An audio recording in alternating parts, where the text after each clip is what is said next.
there, I'm Fiona Loud. I'm Policy Director for the Kidney Patient Support Charity Kidney Care UK, and I'm here today to chat with Ravi Singh. Ravi, would you like to introduce yourself? Hi Fiona, I'm Ravi Singh, CEO of the charity Khalsa Aid, also a kidney recipient a few weeks ago. That's amazing, isn't it? So you just received your living kidney donation in the summer of 2022. Yep, indeed. And you're going to chat today, and we're going to chat about your experiences, about what that was like and what it was like to find out you had kidney disease in the first place, I guess. So if it would be okay, can we go back a little bit to the beginning Of course. what it was like when you were diagnosed and how it was having kidney failure? Yeah, it was quite rapid. I think about 2017 or something, I realized my kidney function in a blood test showed that I was like 65%. I still remember it. Unfortunately, then initial treatment started, but then it all lost in the system. And then when it picked up again, I was like 30 something. So then I realized, yeah, I'm heading, that's it. You know, like before when you're 65, you don't really think. You think, okay, maybe the system approved this, okay, that's going to happen again. When it was like 30%, then it's like ringing alarm bells, dropping fast. It was shocking because you've seen it before. You've seen a lot of people have kidney disease. It's like anything in life. When other people have had something, you've seen it as a passerby. When you have it, then it affects everyone around you as well, family, yourself. And you start having a lot of thoughts, negative, whatever, thinking what will happen now, what's the next step? Because it's not something that we know what's going to happen, like dialysis, all these other things that you're then told about, but you don't ultimately know what dialysis are. There's hemodialysis, there's PD dialysis, and how it all works. So yeah, it was a big shock. It was like, no, I need help. Can you help me out? And met good doctors. Hammersmith Hospital were fantastic when they took me on. A nephrologist, Mr. Gaetano, was one of the best guys who really listened, and I felt he treated me like a human being. It was one-to-one, and it was a shock. It was a big shock, but I'm not the type of guy to let anything get me down. So remain positive, look forward to the treatment, and here we are today.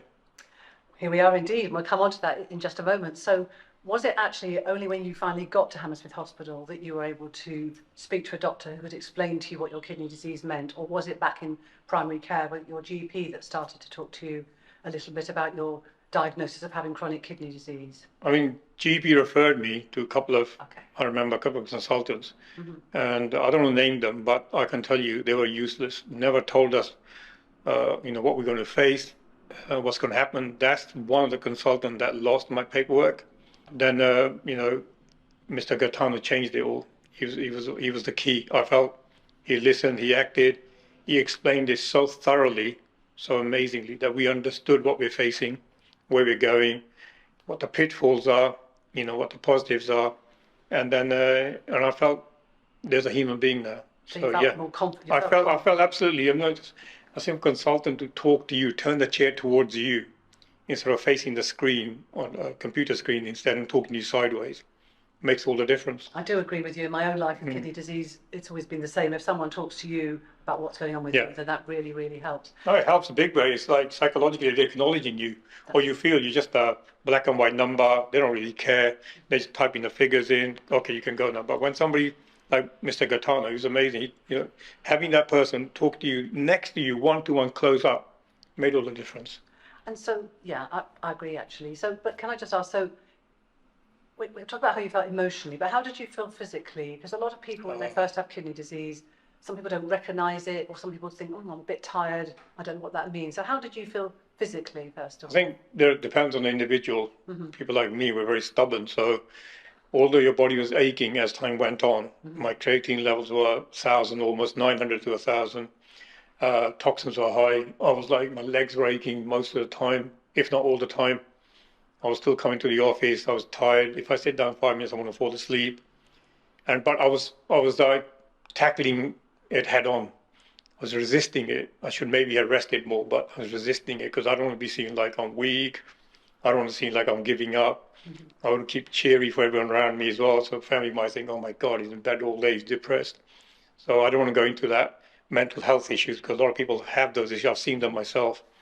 The body feels like, you've been battered and you just don't want to get up. Even getting up The shower is a task. You're trying to get up the chair.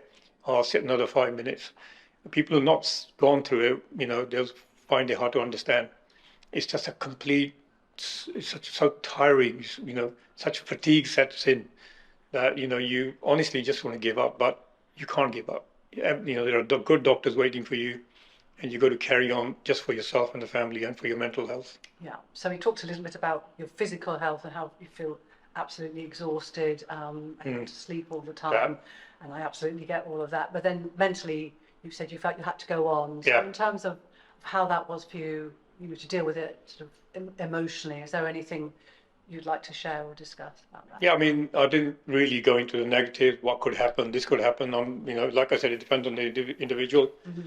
I'm quite positive thinking guy. And also we got so many people around the world depending on you doing the operations or the job that we do. So you keep your mind busy. I think as long as you keep your mind busy, you don't go into a dark place, like thinking all the negatives. Sometimes we keep our bodies busy, but the mind is thinking again, like what would happen, what's the future. So yeah, it's all on the individual. But my advice to anyone would be, keep your mind, your body busy, and learn about what you're going through and face it. And any questions, ask your doctors. Don't lock yourself. Don't lock everyone out. So don't lock yourself out. Yeah. For me, I would say take a deep breath Yeah. and think sometimes. Yeah, of course. But also, you say, so, ask the questions. Yeah. So did you do anything to help there? Did you write the questions down, or did you just have them in your head? Well, I'm lucky my wife's into the medical profession, so she was my answers most of the time. Right, okay. And she has some people who need some renal Medicine. medicine stuff as well. And also we got good friends around the world who are trying to advise me at the same time. But sometimes can be too much advice, from different directions. You get a bit confused, so maybe stick to one or two people. Yeah. I think it is. You take a deep sigh and you think, where am I going? I think one thing we do, like I mentioned before, we don't investigate what illness we're going through properly. We know we got kidney failure, but we should really look into it. It's not all doom and gloom. A lot of people have kidney transplants, successfully live on. This mostly is positives. Yes, there are some negatives, but that's in anything in life. But I think everyone should do some more research for your mental well-being. Because mentally dealing with situations, I saw this guy, I knew him well. After my after my transplant, I met him at the hospital at Hammersmith, and he's wearing a mask. I didn't recognize him. I said, it's me. I said, oh my God. I said, he was a very strong guy, and we used to deal with him in some business stuff as well. And I said, why are you walking like that? Why are you looking like that? He said, oh, I just started dialysis, PD dialysis. I had a catheter put in. I said, that's all right. It's not the end of the world. I said, I had the same thing. But he was so despondent. So even his wife looked like she couldn't keep up with him. He just totally withdrew. He wasn't the same guy, because it's very difficult, somebody independent like himself, like him, to be restricted in movement. Because the catheter has restrictions. You got to do dialysis, you got to do so and so. But I saw in him what I could have been. And I was telling my wife, she goes, yeah, but that's not you. I said, but he wasn't the same. He was the same as me. But, never let the situation get to you. And be open. Talk about it with your partners, your friends. Discuss it openly. Ask a question. With your family and friends. It's nothing to be ashamed of. It's nothing to be worried about. You got professional hand. We got the best medical care in the world, probably. So, don't worry about it, but do not keep it all inside. Whatever you feel, discuss it. That's solid advice there, I think. Yeah, absolutely. So you went on to dialysis. You made a choice, and you chose dialysis, PD, peritoneal dialysis, and you had that at home. Yeah. And how was having PD at home, and how long did you have it for? I had the PD dialysis for 1.5 years. Right. But a lot of people don't know the difference between PD and hemo. Yes. So when you say, I'm on dialysis, people automatically think you're a hemo, saying, oh, really? You have it twice a week? I said, no, I'm doing it 4 times a day. How can you do dialysis 4 times a day? That doesn't make sense. I said, it's PD dialysis. It takes about half an hour, 40 minutes maximum. But this is what we need to discuss. People need to know the difference. Mm-hmm. So, initially fine. You see the restrictions in the morning, no matter what you do, got to do it. After, 4 times a day, you spread it out. No matter how tired you are, how frustrated you are, whatever situation personally, you've got to do it at night time. Mm-hmm. You can't just go to bed thinking, well, I'm tired. That's where it gets frustrating. Sometimes you come home late, oh, it's winter, everyone's gone to bed. You're standing there in your small room looking at the walls or going through your phone or listening to something, and you're on your own. And it becomes very repetitive and frustrating. You're thinking, oh my God, I'm tied to this thing. But the doctors did say you should go on the night machine. Well, I was going to ask you why you didn't go on the night machine. Yeah, it's like 9 or 10 hours, something continuous. Yes, but you do it while you sleep. Yeah, you do while you sleep. Hopefully sleep. But my sleeping patterns are a bit different. And also, I feel restrictive, like I'm stuck 9, 10 hours. I might need to move around at night because sometimes I'm making calls to other parts of the world with my job. Oh, I just didn't want to be restricted. I'd rather have half an hour, 4 times a day each, than 9 hours in one machine. I just couldn't do it. They did recommend it because your creatine levels are going high. So if I had to do it, I would have done it in the last stage. But then the date came up for the transplant. Yeah. But yeah, it was a PD dialysis. Yeah, it can be frustrating, but then you got to look. It's keeping you alive, and you're on the waiting list. And, things will turn up. There will be a light at the end of the tunnel. Don't be despondent. And again, I used to have different activities. You could watch something. You could talk to people on the phone while you're doing it. Don't be just like sitting in one room depressed, not doing any activity while you're doing it. Watch TV. Just keep your mind busy. Yeah. Don't focus on what you're doing too much because every day you do it 4 times a day, you're going to get frustrated. Yeah, yeah. But at the same time, it means you could have the dialysis at home. Yeah. You could. Oh, yeah. Amazing. Do it. So amazing. You didn't have to go into the hospital No, all the time. That's the amazing. That's the wonderful part that you're doing it at home, not sitting down in hospital waiting for transport, someone to take you. Yeah, it's a bit more independence for people like me. And a lot of people like home dialysis for that reason, that gives you that level of independence. Absolutely. And then you can run it in your own time. Yeah, yeah, you're in your own house. Yeah. Yeah. I think that's again, that's something that a lot of people that we work with at Kidney Care UK will also say that that's one of the reasons that they would prefer that if it's suitable for them. But the fact that you've just talked about is that you've got the choice, and that's the choice you made. Home was brilliant. I think you're right. That's the positive side. You don't think of it at time, because sometimes you don't do something, so it's out of sight, out of mind. But being at home, you're in your own surroundings, you're in comfort, you're with your family, you can have a cup of tea while you're doing it. Yeah. Mm-hmm. So let's talk about your diet. When you have kidney failure, you tend to get quite a restricted diet. How did you find managing food? I didn't get advice to begin with, but luckily, again, my wife's being also consultant dietitian and diabetes consultant. You were lucky. Yeah, I know. Very lucky, multi-talented lady. Yeah. So we were controlling it. But when I went on dialysis, things changed then more. More so because I would go out with my friends and we'd order some really tasty food, which I'm going to look. I'll be full pretty quick. We're carrying 2 liters of liquid. Yes. I remember it so often. I get so frustrated. I think, oh my God, I wanted to eat more than that. And you had couple of bites and you're full. Restrictions, even on, say, generally, like I've never really gone full time on pizzas and stuff like that. You're trying to eat healthy, trying to home cooked meal, balance all that, right? And watch out for the stuff you're supposed to eat, like after transplant. I think things like pomegranate, grapefruit, Seville oranges. Grapefruits are not good after transplant. Yeah. They're not advised. So, but it's just a very basic. You can Google it. Say what can I eat during my dialysis, or what can I eat after my transplant. It's very simple. Everything not restrictive. It's not like suddenly we're on dialysis or had transplant. We have to be very restrictive. No, it's very, very open. It's just being sensible, following the advice, and not overdoing it. So now I'm actually enjoying my food. Before I couldn't eat more than 2 bites, and now I can eat a plate load. Because it is because of the potassium and the. You've got to be careful. You have to be very careful, don't you? Yeah. We've got. I wish I told you before. Advised you before. We have a thing called a kidney kitchen, which has got a whole range of different recipes, Asian recipes, but different. It's on your Kidney Care UK website. It's on the website. That's right. So, and some of that is got the potassium control and things like that. So maybe for other people might find that useful. I know that diet is quite a challenge, as well as not being able to drink so much fluid. You want a fluid restriction? I've got to drink about 3 to 4 liters a day now. So I'm like glued to a bottle. And it was now after the transplant minimum. And when you're on dialysis, what was your fluid restriction? I think a liter. A liter. Because I was liquid already in me. I was getting bloated. Yeah. I couldn't handle it. So liter and a half. But now quite a lot of people have a half a liter a day restriction. Oh my goodness! It's like because people don't understand when you're carrying 2 liters how bloated you feel. Yeah. Now, I carry a bottle of water or a few bottles in my car, and I'm drinking all the time like fish now. I do enjoy a coffee or two, maybe decaffeinated now, not caffeinated. Mhm. But generally, I think after transplant, it's not bad as people think. Like, you have some restrictions, but most food you can still eat in a sensible way. Yeah, that's always good to know, isn't Yeah. it? Yeah, absolutely. Now let's move on and talk a little bit about your faith, or and whether that you felt that affected your own transplant journey. Yeah, and, being a Sikh, I mean, I posted on my social media, which has a large following, that I've got kidney failure.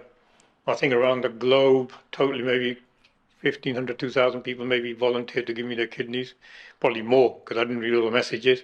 In the UK, then we narrowed it down. No, there hadn't not a single negative comment. At the end of the day, I don't think any faith says that if you've got a medical condition, that you should simply give up because God doesn't want you to have treatment, but then and your whole family to suffer because of that. It's not just you suffering and passing away from lack of medical treatment. It's you then taking the whole family with you because the mental state you leave them in will be even worse. It's not about an individual; it's about the whole family. Especially now, like with every faith, we talk about humanity. Every faith, Christianity, Islam, Sikh, Hinduism, whatever, talk about humanity. There's no bigger humanity like what donors do when they give their organs to someone to save their lives. And also, there's no bigger humanity than accepting the organ because that somebody's giving you a chance to live again, and you're going to turn it away. And that organ might even not be used again anywhere. I don't know, but the point is like faith shouldn't be stopping. I don't know any faith that I've known well that would have restrictions. There are cultural taboos, but I don't think faith-wise, if if a child is ill, say it could be a Muslim child, Sikh child, Hindu child, Christian child, the parents will do anything to save that child, Of course. regardless of religion, and they won't even look at the religion of the donor because we want our child to live, and that's how it should be seen. We need to get over these taboos. If somebody can save your life and help you live a bit longer, especially for your family, it's the greatest gift to receive and to give an organ. To receive is absolutely humbling. It's an absolute honor. Can't describe the right word. It's like, it's whoever gives you that kidney becomes like your second mother in a way, or father in a way, because they're giving you life. So why would you not, want to treat that with the humility instead of resisting it? So no, for my faith, I had zero comments against it. And yet you had all those people that came forward to donate you. All different faiths came forward, So not just for Sikhs. a living donation. Yeah. So you were on the transplant list, hoping that a deceased donor might give you a Yeah. kidney, but at the same time you were being offered the possibility of a living kidney Yeah. donation. So I know you said that you made an offer in the UK. Could you just tell us a little bit about how you came to know that someone had offered to donate you a kidney and what that bit was like? Fortunately, Daksha Varsani, the lady who gave me a kidney, she came to help with her husband, came to help in our office, charity office during the Nepal earthquake, 2015 Nepal earthquake. Right. I was in Nepal coordinating aid. She worked with my wife here. And once a year they keep in touch on social media. And then my wife didn't match, my friend didn't match. And she found on social media that I need a kidney. And she wanted to donate a kidney to a child and didn't work out because the child received it elsewhere. And then she got on the phone really quick. Hey, it's me, Daksha.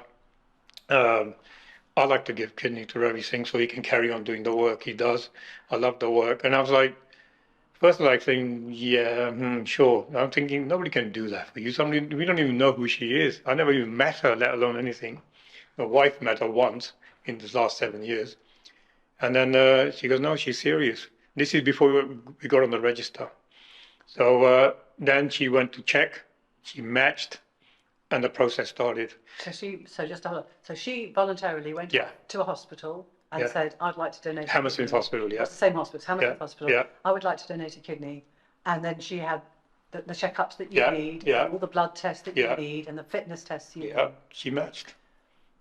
I was like, what a fantastic person. When she started doing them, then I knew it was all serious. And then I said, oh my God, I said, what do you say to a person who's going to go through so much pain? What do you say to a person? I couldn't say anything. After the transplant, we were in the same ward. I remember I got up about 3 a.m. the next day after the operation. And about 8 a.m. she woke up. I could hear her talking to me from the second bed up. And the next day she walked over to me. But when she started talking to me after the transplant, I was like, I felt guilty. I said, oh my God, I'm giving her, because I was in pain. You know, I've been cut open. She had the same, but maybe smaller wounds, but still in pain. And then I started feeling all guilty, saying, oh, I put this woman through so much for my need for kidneys to live. I said, it's quite selfish in a way. But then the next day when she came over, there weren't any words. She just broke down. She just cuddled me and broke down. She goes, it's me, I'm so happy. And she's like, oh my God, my tears were welling up like now. So I was like overcome. She was like so emotional. She started really like crying so much. So I don't think words would have been any good at that moment. No. It was a very emotional moment. Yeah. And then she sat on my bed next to me. I was sitting on the chair.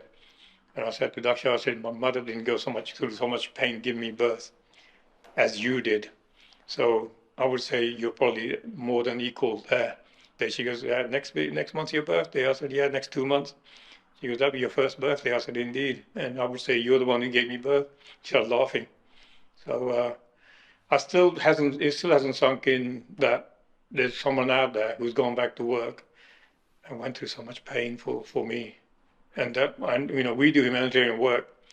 That's the greatest act of humanity I've seen in 23 years of frontline aid work. It really is. That's extraordinary, isn't it? It's really, really emotional. I can feel the emotion it was coming off you right now. It was like, I'm trying to stop the welling up in my eyes, but it was like amazing. I don't know. I still don't know what to say to her. I said, you know, you're a courageous act of humanity you did. I don't think I can do anything even near it. And I'm meant to be a humanitarian. She goes, no, you do great work. But no, you can't, there are no words. It's the most amazing thing that people can do for somebody else, is donate them their kidney, and the fact that can happen. In fact, that can happen. It does happen, and people do it. I think in this country, about a third of the transplants are from living donors. Yeah. And amazing, isn't it? I think it's amazing. When you get deceased person's thing, but when it's living one, it's like they're going to go through so much pain. I think it's just, that's why I felt guilty. She goes, don't be, I told her later on, I said, that's what I felt when next day we woke up. She goes, why? She goes, I wanted to help you. There's nothing to be guilty about.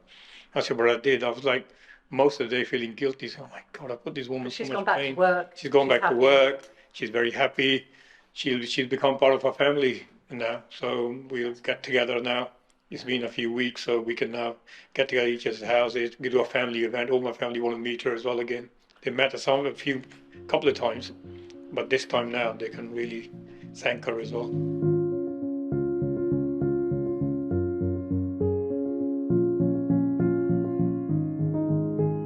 I'm Frank Dorr. I'm a consultant transplant surgeon and clinical lead for transplantation at the Hammersmith Hospital at Imperial College in London. I'm here since 7 years after being a consultant transplant surgeon in Rotterdam in the Netherlands for quite a number of years. And yeah, really delighted to be here because living donation and living donor transplants is one of my big passions. Indeed. Thank you very much, Frank. And we're also here today to talk about a couple of important people, Ravi Singh and Daksha, and their story of living donation and how you carried out the transplant for them a few weeks ago. So first of all, then, you must have seen quite a few changes in transplantation over that time, have you? And any particular things that our audience would like to hear about in terms of living donation or otherwise? No, definitely. I've seen lots of changes.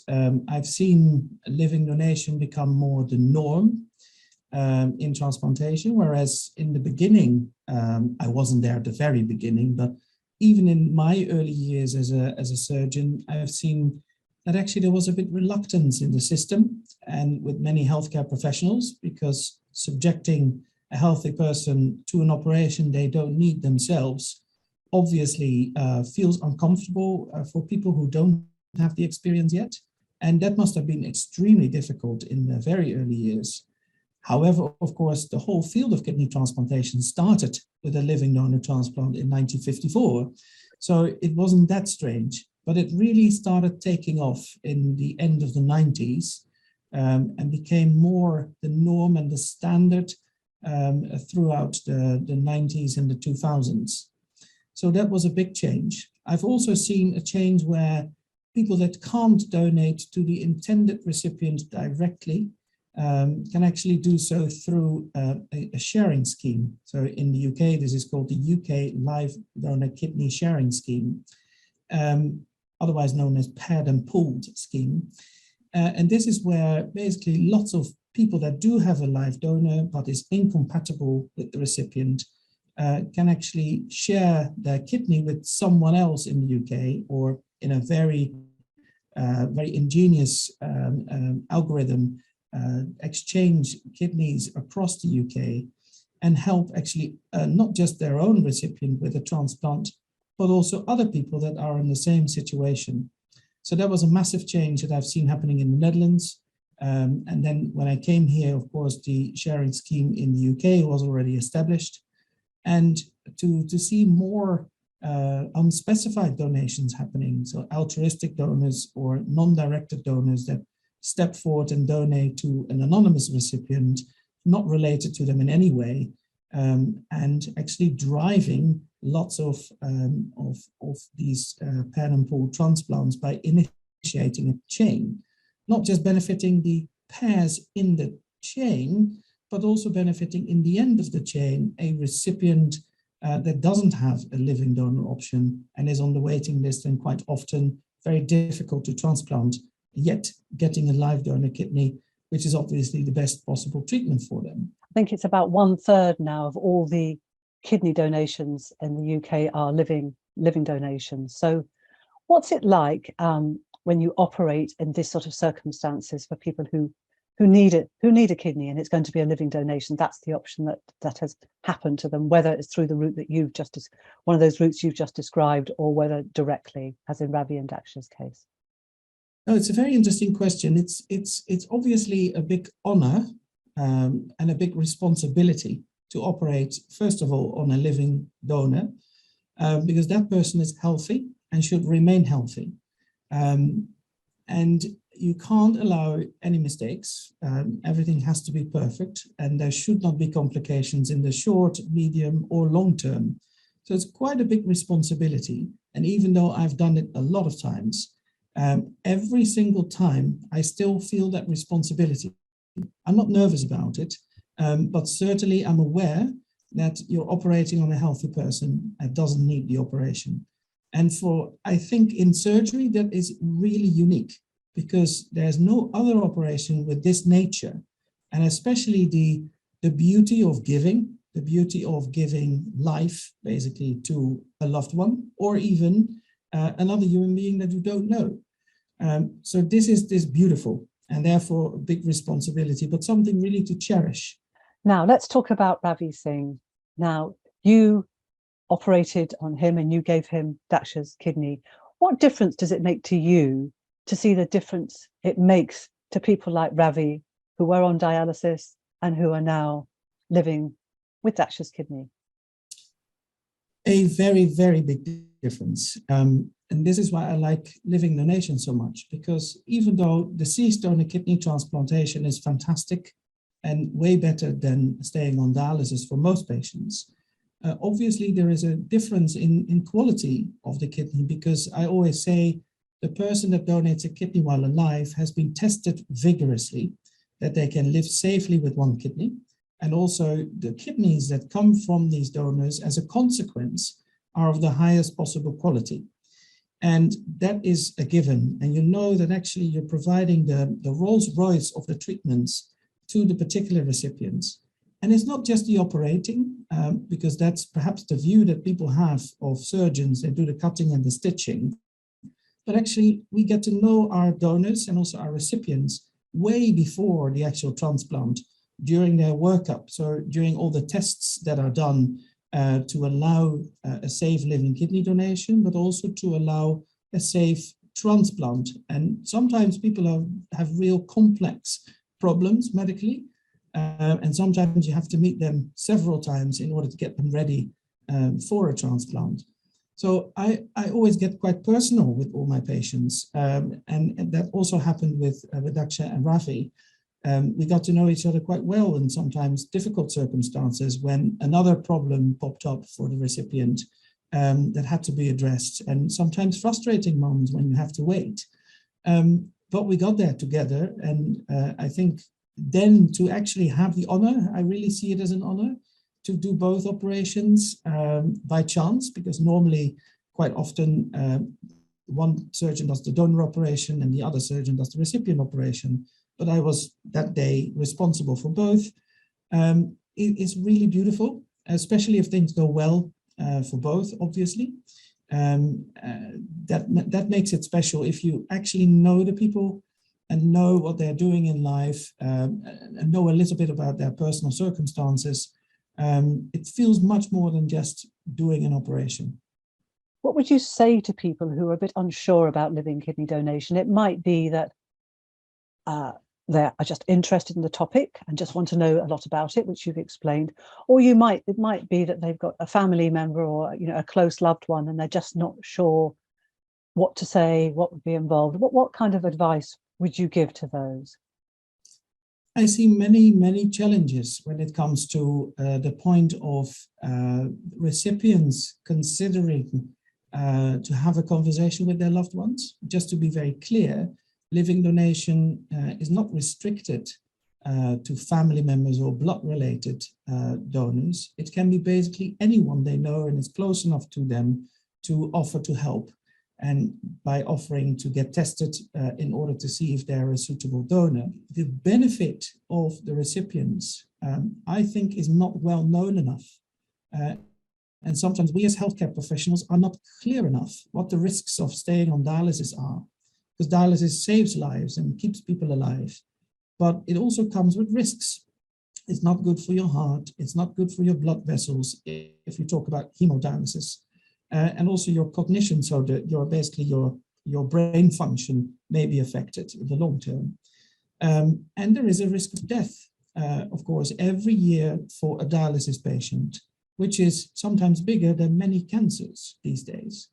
So this is not well known to the community. And then if this concerns a loved one, I can speak easily about it, of course, but I would have no hesitation as a surgeon to donate a kidney to a loved one. And I think this is something that people may not know. The actual outcomes and the expected outcome for the recipient is a massive health improvement and a massive quality of life improvement to return to almost a normal life, or to even, ideally, avoid dialysis at all by doing a preemptive transplant. So this is a transplant before actually the dialysis has started or was needed. In terms of living donation, the kidney survival of such a transplant from a living donor is almost twice as long on average. And also, people are much more in control because you can plan the operation. And especially if you can avoid dialysis, of course, it brings back control over their lives. And I've seen many people suffering from the diagnosis of end-stage kidney disease, the uncertainty about their future, the renal replacement therapies that are dooming for them, a life on dialysis or a life on a lot of medication, a life that you may not be able to work, you may actually not survive the next 5 years, lots and lots of real uncertainties. And these are not uncertainties about little things in life. We're talking about life and quality of life in general. So if you know that you can make that difference as a potential living donor, and if you know, and you can be assured of that in the UK, that no living donor would be subjected to an operation if it would not be safe enough to do that for them.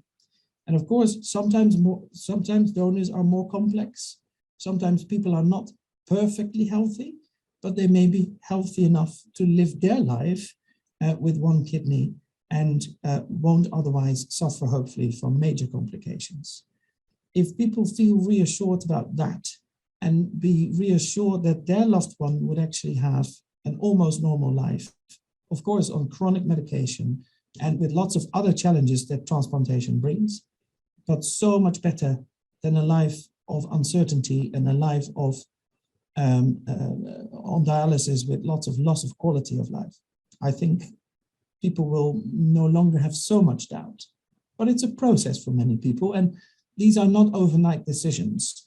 Thank you. And I think there's so many points in that hopefully people will be able to reflect back on when they watch this back. And I have to say that one of the reasons that I wanted to do this interview with you, Frank, is that for me, it's been 16 years since I received that living donation from my husband. And actually all the things that you have said about coming back to an almost normal life. I know we have to take medications and we have to do all those other things, but it really does work for most people. And it is an absolute gift, and it's a gift that keeps on giving. And I think that my own donor, my husband, would definitely say that, and that's one of the reasons he did it. So thank you for going into that in a lot of detail. I think that will help people. What would you say to amazing people like Daksha who have donated their kidney to Ravi, who was in need? I think it's one of the most special things that people can do in their lives. And I have the privilege of knowing so many people who donated their kidneys. And thankfully, not many people regret having done it. And even if the outcomes may have been worse than we were hoping for, most of the people feel proud that they did it. And I would say to people like Daksha is people probably don't even realize the impact of their gift and the real impact on the life of the patient, the recipient. And we hear lots of stories from recipients, of course, but you're just hoping that all these stories that are on various websites for patient education actually will make a difference and will also inspire others to do the same for either a loved one or even an anonymous patient they don't know. Because it's really life-changing. As you said, there's so many people actually that have benefited from it. For Organ Donation Week, which is happening at the moment, but actually for any week throughout the year, is there a single message that you'd like to share with people who may be watching this, may need a kidney, may be thinking about donating a kidney, or may just be someone that's just got an interest in organ donation overall? Organ donation in general is one of the most positive elements in healthcare, and one of the biggest changes for patients that I've witnessed as a surgeon compared to many other types of surgery.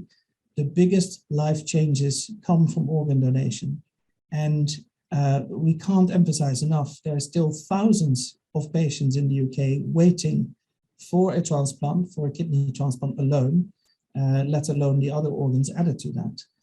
So I would encourage people that have any doubts to speak to people who had transplants, or to watch video material or TV programs or this interview with people who actually have shared how much of a life-changing event the transplant was for them, and also how relatively little the impact normally is of donating a kidney as a living donor, and how many people you can help as an altruistic or non-directed donor.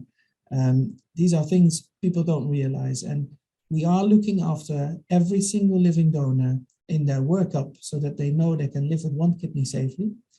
We look after them after the donation in principle for the rest of their lives, and also they get priority for a kidney transplant should they ever become in the position of needing a transplant themselves. So the most powerful thing to do, one of the most beautiful things after childbirth, I think, that I have seen and witnessed in my career and in my life. So we should celebrate the power and the opportunity that organ donation gives, share those messages, and certainly we at Kidney Care UK would like as many people as possible to, to look and learn about organ donation where it's possible, and encourage others to do so as well. What would be your message to other people who are on dialysis? Maybe people of the Sikh faith, but other faiths as well who are on dialysis. What would be your message to them while they're sitting there? They're sitting there listening to this. My message to people on dialysis, especially those who are just about to start or just started, is like, nobody wanted to be in that place. I didn't want to be in that place. But, this is what's best for you at the moment. Listen to the advice and, take it head on. There's nothing to be negative about. You learn so much because you're going through it, you become like an encyclopedia of treatment, and you can actually help others, because we don't realize until it happens to us how common kidney disease is.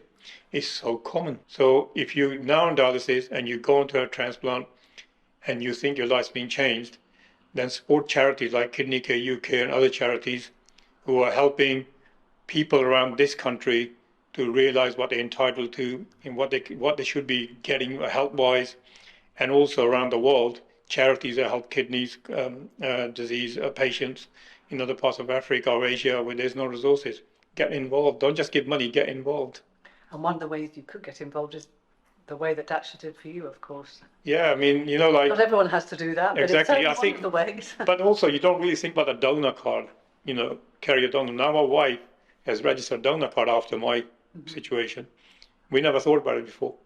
So, once you've gone through it, raise the issue on, if you've gone through a transplant, you had kidney disease, you're on PD dialysis or any dialysis, put it in social media, tell people how important it is to donate organs, either a living donor or a deceased donor, that you're going to save a life. And I think it's quite sad if somebody's gone through that journey, done dialysis, gone to a transplant, recovered, they don't talk about it. Tell the world, that this is what happened to me. Be loud. So you've said already about how kidney disease is more common than most people think. You've talked about how social media, and you've certainly done that extremely clearly and openly, and talked about your journey as well, and it's attracted a lot of interest as well. But why do you think there is such a lack of awareness of kidney disease? And is there anything else you can recommend to change that? I think the religious places of worship have a lot more to do. But that's where most of it, so like, the community gathers, churches, gurdwaras, mosques, mandirs, Hindu temples. There should be more engagement, because it's a focal point for the population in our community anyway, for our communities. People go to the gurdwara, which is the Sikh temple. Yes. Every Sunday is a gathering, thousands turn up. Maybe, invite people like Kidney Care UK to hold stands and stores, a special of days when it's busy, but they must engage in it. And unfortunately, there are a lot of topics not discussed, especially about like kidney failure, could be cancer, could be other serious illnesses where they're not discussed. Well, thank you for taking all the time to talk to us about how you found out that you had kidney failure, how horrible it made you feel, how when you were able to speak to the doctors and consultants, they gave you the right information, some good choices. Yep. How you then managed to have your peritoneal dialysis at home, and then through the power of social media, really, and your work, somebody who matched you. When we say match, it meant that your blood tests were equal and so forth, so you were able to were able to receive her kidney, and it would not reject in you. Nope. And then you could live. She could go off, go back to work. I can have a few more years. And if people want to ever find out about organ donation, they only have to Google it. Just Google organ donation. Google has everything on it. It has everything. It has all the links to the NHS Blood and Transplant, who are the organisation that help with the transplantation. The team, With the team, then find the local hospital, and then, as Daksha did, that can happen. There miracles after miracles happening in the kidney renal hospitals. Yeah. Those miracles are the donors giving their organs to someone to live. Miracles happening in hospitals. You see the organ donation. There's no bigger living miracle, and that's happening tens of thousands time throughout the year. Different organs being donated, and recipients receiving them and living on. these are the real miracles that we don't talk about. We talk about religious miracles. This is the greatest miracles of humanity, yet we are very silent on it. Thank you very much, Ravi. Thank you. Thank you, Fiona.